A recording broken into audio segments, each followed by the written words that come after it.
Have you ever noticed the spiral patterns in sunflowers, pine cones, or seashells? They're not random, they're following the Fibonacci sequence, a series where each number is the sum of the two before it.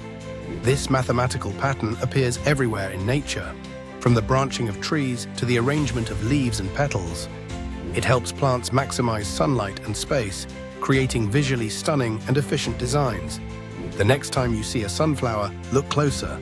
Its seeds spiral in opposing directions, often matching Fibonacci numbers. Nature is a mathematician at heart.